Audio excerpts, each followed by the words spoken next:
Hey guitar enthusiast, Lauren Bateman here, and in this video we're going to be talking about what is the best guitar for a female beginner player. And as a female, I feel like I can offer some great insight into that. So what I'm going to do in this video is I'm going to show you 3 different types of guitars. I'm going to talk about one of the most important things that I feel you should look for as a female player when you're purchasing your first guitar. So in my hand, I have actually my first ever guitar that I learned guitar on about 20-something years ago. And this is what we call a boat oar. And this is what I would not recommend. And I'm going to show you why I won't recommend this. So if you're a guy, this is just an Ibanez, basically $100 guitar. Now, if you're a guy, this might work out really well. But for a woman, it's tricky because the thickness of the guitar is so wide. And for a lot of women, some of you might feel this way even if you have a guitar currently, you feel like you're climbing over the guitar. And one that I would recommend not getting is what we call a dreadnought guitar. They're very wide. Now the wider the body, the bigger the sound, but I'm going to show you a guitar in a couple seconds here that solves this issue, and it's a guitar that I've recommended to multiple students of mine because it has a narrower body. So let's go and I'll show you that guitar. Okay, so I have 2 guitars now, and I don't know if you can see this in the video, but you can probably see a little bit that how wide this guitar is much wider than how this guitar is. So let me show you this guitar, because this is the one I usually recommend to my beginner female students.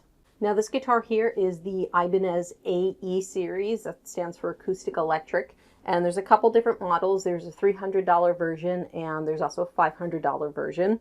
What's the difference in the price range is really the electronics you get in the side. So in the more expensive version, you get better electronics, particularly if you want to play live. But if you're not going to be doing that, the $300 model's fine. It comes with a built-in tuner.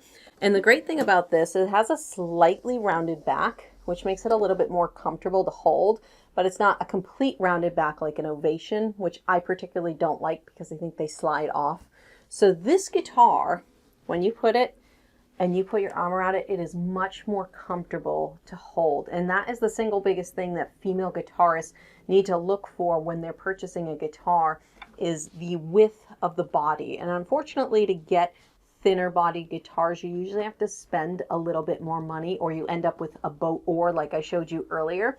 Now another nice thing to mention on this Ibanez is that the back of the neck is a little bit thinner than that boat oar. The neck is really thick, which the bigger the neck, the more you have to reach around the frets.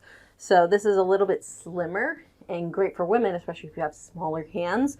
Most of my female students end up with this guitar, and they also come in really cool colors. So this one's in purple, but I think you can get them in like red and blue or even gray. They have some really great colors, so you can be fashionable and play the guitar as well.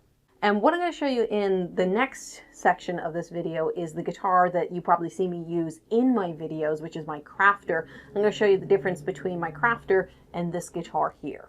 And here I am, I'm back with my Crafter, and you can see that my Crafter is a little wider, not by much, but it's a little wider than my Ibanez here. And it's still very, very comfortable. It's still thinner than the full boat or Ibanez, but this guitar has a few more added benefits, so I'm going to talk about that. Now people always ask me, Lauren, what kind of guitar are you playing? It looks very comfortable. I like the little hummingbird pattern. So this is a very expensive guitar. One, it's made of bubinga wood, which I don't even know if they make guitars in that anymore. It's a very warm sounding wood. And I have very advanced electronics. So this guitar cost over $1,000. And when you spend that much money on guitar, what you're really paying for is the electronics for performing live. When you get into a more expensive guitar is the strings. The strings are so close. I don't know if you can see that. I'm going to do a close up here. Look how close my strings are to the fretboard. This makes it so much easier to play than a really cheap guitar. So the biggest thing when you're buying a new guitar is to sit with it, put your arm over it. You can watch my video on how to hold a guitar if you don't know how to, and just put your arm around it and make sure it's comfortable, because when you're buying a guitar, especially when you're a woman, the most important thing is making sure it's comfortable, because if you feel like you're climbing over the guitar, it's not going to be comfortable to play, and you're going to want to give up. So I recommend, especially if you're going for an acoustic guitar, spend a little bit more money if you can, and get something that has a little bit of a narrower body. It's way more comfortable to play, and I think you'll be happier overall.